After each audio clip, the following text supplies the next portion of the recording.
all of it resonates with me really easily. Like I'm curious if there's any suggestions you have for us to flow with it more easily and just be better service to this healing that. You're both already doing what you need to do, which is what we recommend all the time through Karen, which is a constant practice of meditation where you're examining the contents of your consciousness. And you are, in the same way that you would open that junk drawer in the kitchen and go through it and remove what you don't need anymore and keep what you do use or what is helpful. You're continually examining the contents of your consciousness to weed out what no longer serves you and retain or reinforce what does serve you.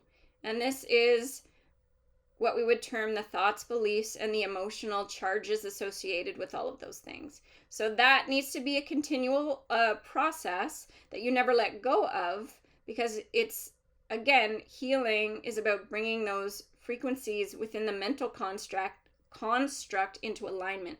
So that's kind of a never-ending game, if you will, of examining that. We like calling it a junk drawer. Examining that drawer and weeding out what needs to go and keeping what needs to stay, and then emanating the vibrational frequency that comes as a result of that. Because understand that the result of that weeding is this energetic alignment that we speak of, where you're closer to source. You're closer in terms of your emanation to source.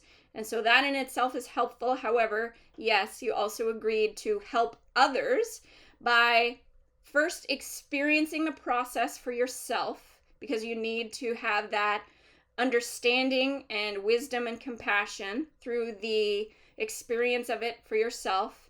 And once you've experienced it for yourself, then you share the process with others energetically and verbally, and whatever way is most suitable.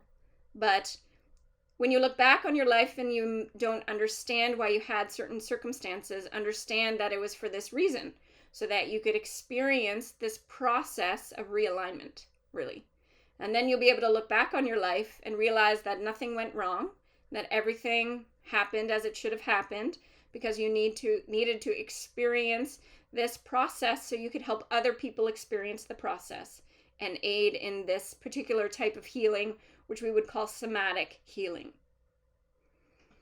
Could you relate to me? Like, I feel the last few weeks, or I could say like a month plus, like I've really, as I've navigated a lot of this process, experienced a lot, like physically, like, so emotions obviously are, I shouldn't say obviously, it's resonating with me. I'm experiencing them like physically. Is that a big part of this process, or? It is a big part, because understand that the emotional charge is carried in the energy field that is interlaced with the physical body.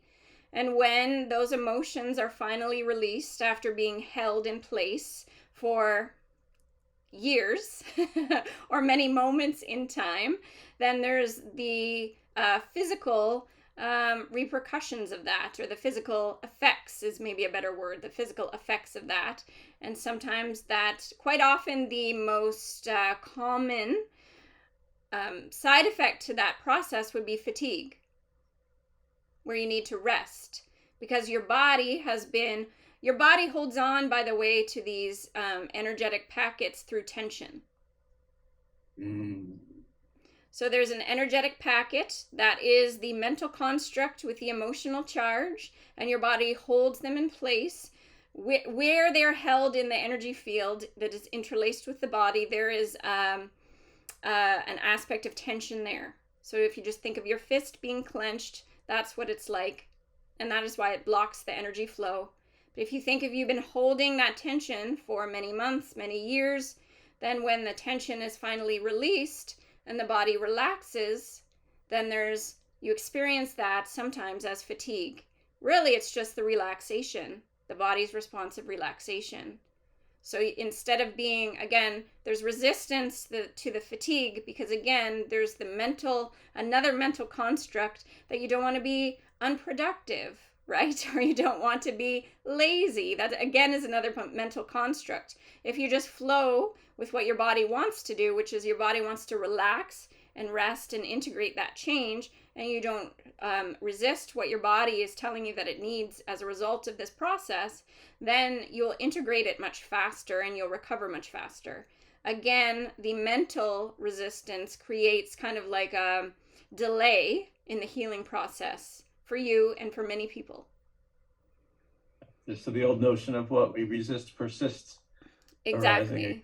And notice how there are mental patterns upon mental patterns upon mental patterns. And there are those emotional charges associated with those mental patterns layered one on top of the other.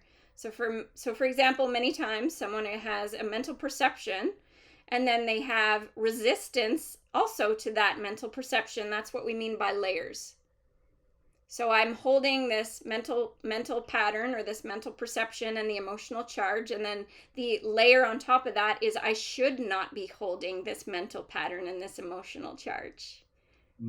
Gotcha. So there's 2 layers of resistance and 2 layers of shame, or whatever the emotion is. So many times there are layers to healing, which is why sometimes you feel like you're coming back around again to what you feel is the same issue. It's not exactly the same issue, it's just another layer.